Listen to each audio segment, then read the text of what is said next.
So we're going back up to Chiang Rai again, taking some friends up to the White Temple. But we just stopped along the way, back at the hot springs place where I've been before, checking out the markets. But there's a temple here next to it too, and I just wanted to check it out quickly. But we're stopping for a coffee. So if you remember rightly, in one of my earlier videos, I've stopped at these sort of hot springs before on the way. But there's a temple here, so I'm just going to check it. So this is the temple complex that we're going up to now. Looks pretty empty. Not sure whether they actually use it or not. Let's have a quick look.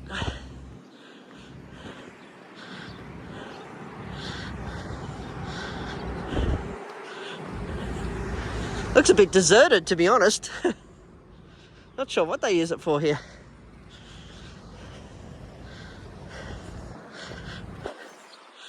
Let's have a quick look. It looks like a temple that was partially built but then never used.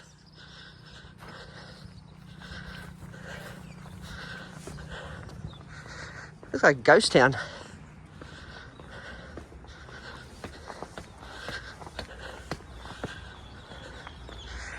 Yeah, it's all empty and abandoned inside.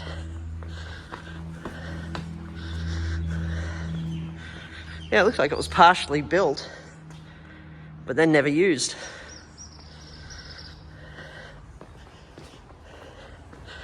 Completely abandoned. People have been burning here.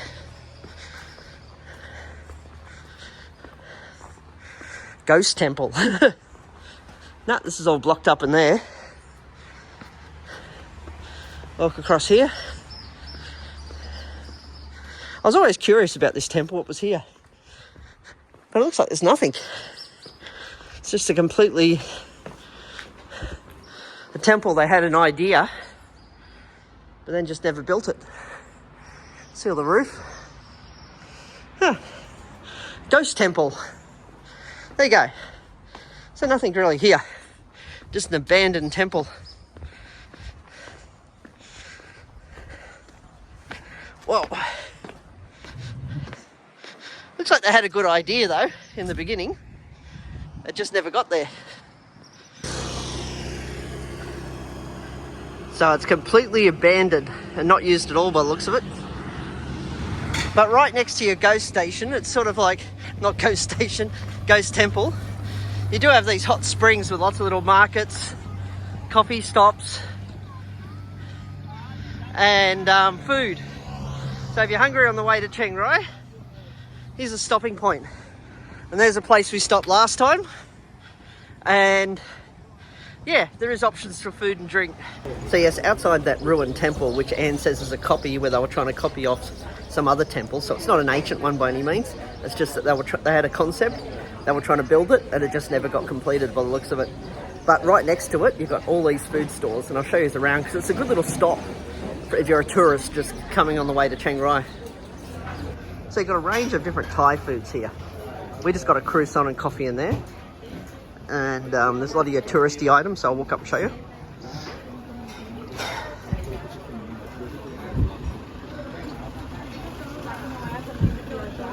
So your sort of typical touristy things, your teas, your bells, your various Thai icons.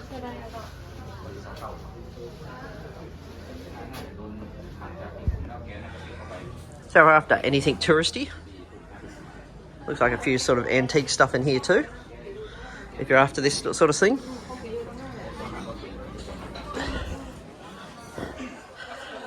So there's a really, good selection of tourist stuff if you're coming through to Chiang Rai and you're just a visitor to Thailand.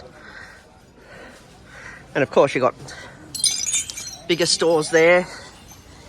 Got more clothes sort of markets going up here by the looks of it. More touristy things. And the typical clothes that a lot of people like to buy when they come here.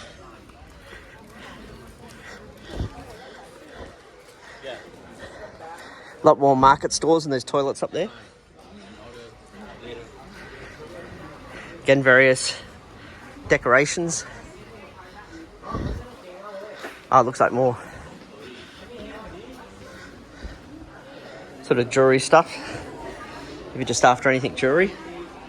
Some pots.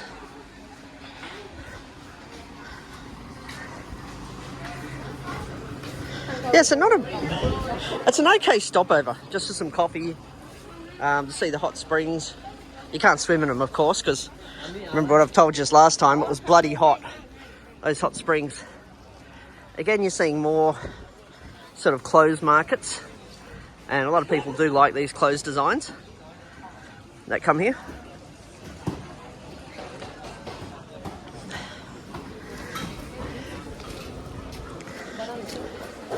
Yeah, and you get these sort of pancakes. Now, if you're here and you've never tried them, the banana pancakes that you get here, really sweet, sprinkled with sugar. Yum. More sort of Thai food. Another restaurant.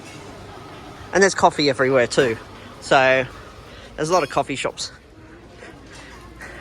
So your coffees, you're going to pay about, for a hot coffee, about 50 baht. 60 baht for a iced coffee. More sort of closed designs that you got here. And of course the hot springs that are bloody hot. And you don't want to put your hand in there. If you've got kids here, keep them away from it. I know, thank you. And yeah, so that's boiling bloody hot. So don't put your hands in there. And there's your 7-Eleven if you're just after basics, like the cheaper coffee. There's the name of the hot spring. Of course, it's in Thai. But yeah, it's visible to see because it's the main road to actual Chiang Mai.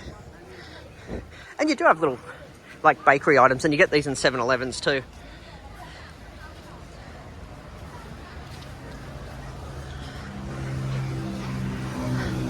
But overall, if you need a 7-Eleven snack, chocolates, chips, whatever, or you just want to stop for a meal, then these sort of places can actually be good for you. And at this stop, there's also some hot springs where I think you can put your water in here, your feet in here, I mean. Could be a little bit cooler, but I'm not sure. But it seems like there's a lot of seats along here and people are taking their shoes off.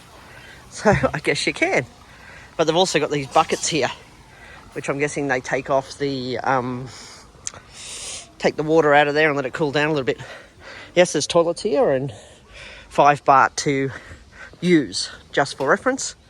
And we're going to head off and continue on our trip to Chiang Rai. So, there's your ghost temple as such, that concept that was never completed. And just a quick walk around some of the things that are actually here in this sort of road stop along the way to Chiang Rai. But anyway, if you like these sort of videos, just showing general Thai life, Thai travel, then in Thailand, then hit like and subscribe.